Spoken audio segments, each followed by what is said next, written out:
trying to remember. Oh, Yeah, yeah, yeah. Like, oh, right. Ugh. I feel like horrible.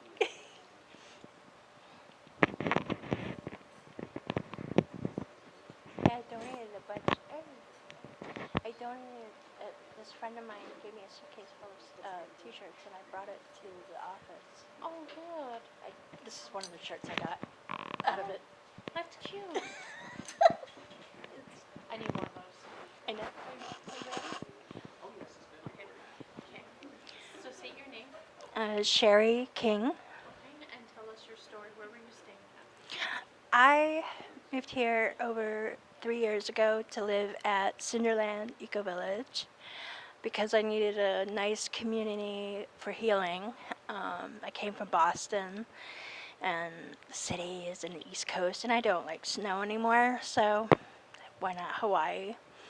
I came here with full knowledge that it was in a rift zone, so yeah, no surprise, but then you just don't expect it to happen.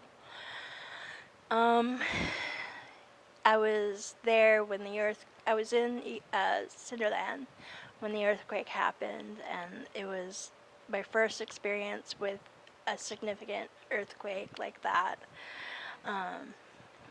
And it was like, whoa. It was kind of scary. We had about 30 people there living with us, and a lot of people got scared after that and left. They just left. And Did with you leave right away too with the earthquake? no, I wanted to stay to the end, whatever that end would be. um, so what I did is I have Twitter, and I was doing Periscope on my Twitter account to let people on the mainland know and other people know what's going on, because the news was vague or not saying anything at all about what was going on, or whatever they were saying was an exaggeration, like that it was happening in Oahu. So I was sort of a window already for people who didn't know what was going on, and people who wanted to make sure I was okay. I'm a social media person, so I'm always on my cell phone to see what's going on. So I paid attention, and then I am on Facebook, and I became part of Hawaii Tracker, which is a better form of telephone, like you play it as a kid, and actually had more accurate and better information than what Civil Defense was giving out. I signed up for the text alerts and all that, so that we would know what's going on. I was just trying to stay calm. I didn't have a car, and that was an issue because a lot of people who would stay at Cinderland didn't have vehicles. And some of them had the means to get one. I tried to get a vehicle or get help, and there was just no help at all. One of the reasons I think some people get attracted and gravitate to Puna is if you come from a background where your family isn't really family, and so you create a new family. And so that's kind of why. Family wasn't there for me when I needed them. So when the eruption happened in May, how long after did you evacuate? It was the 30th, and I believe, yeah, it was the 30th, because the night before, the police came down Cinder Road, property to property, telling us to get ready because it could be coming, because there was that lobe coming our way towards Papaya Farms Road. And I was paying attention and all this, and then actually around that time, it was around that time that the tower over by PGV went out, and so cell service wasn't that good. And that was another reason I needed to evacuate, because I didn't have a car and cell service was horrible. It's still not up and running down there. Where did you evacuate to? I went to the Pahoa Community Center And how long were you there? until August 3rd. And then where did you go after that?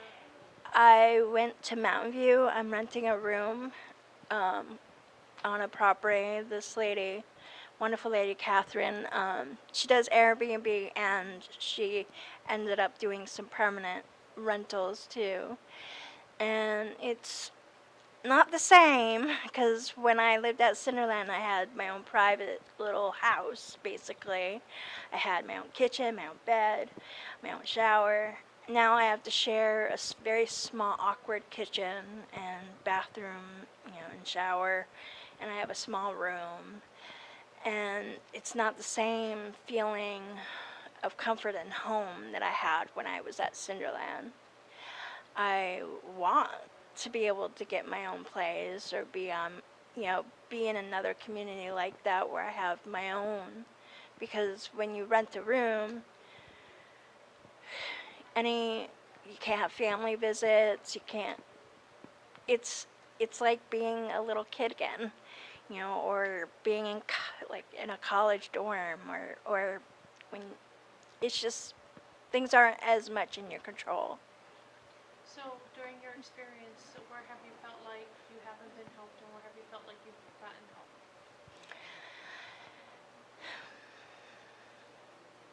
Well, because I was a renter in a place that had unpermitted structures and whatnot, it wasn't until FEMA had to make some changes that a lot of people were able to get help getting out of the shelter, because that was an ultimate goal.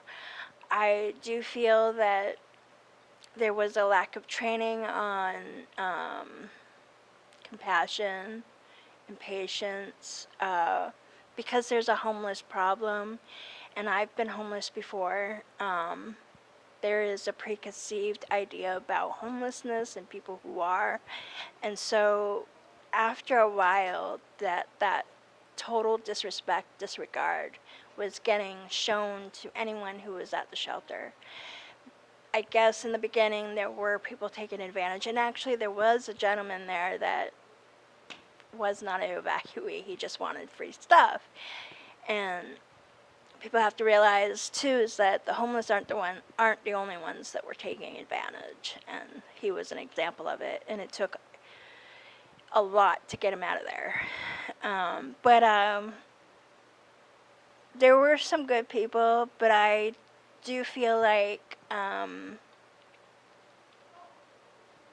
as a community, we should have been able to take over from Salvation Army and the Red Cross, because as a community we have more heart. And I feel like, because Salvation Army is a religious organization, there were certain things that were going on inside, because I was camping outside. I would walk in there one time and it was a religious thing going on, and I'm like, no. You have to have non-secular, is that right? If an organization is going to help with disaster relief, they need to leave the religion outside the door. It can't be there. Many organizations have been, and this is outside of what goes on in Puna, but organizations have been cited and banned from places for using their religion as a precursor. But anyways, because I digress, it's easy for me to get off subject. But anything else you want to share? I am really passionate in trying to change some zoning laws, so that there is a chance of recovery for the Lower Puna area. I think that the mayor and the governor need to do more for the Lower Puna area. And I also believe that the people of Lower Puna need to rethink how they do their economy and not be so anti-progressive, because you need to bring jobs back and you need to bring housing back, and you can't have everything you want, that was there before. You have to change the way you operate, because this could happen again. Yeah. Well, thank you for sharing your story. I appreciate your time with us. Yeah. Thank you.